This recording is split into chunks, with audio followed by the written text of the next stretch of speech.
ты, буря, крутишь вихри, поднимаешь снежные вихри наверх и спускаешь на землю, так, чтобы судьба крутила, вертела, мутила, уничтожала пути моих врагов, путала их судьбы, их дела.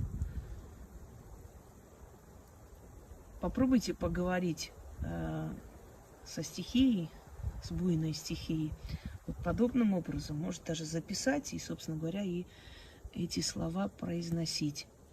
Как-нибудь дам более профессиональные, ну просто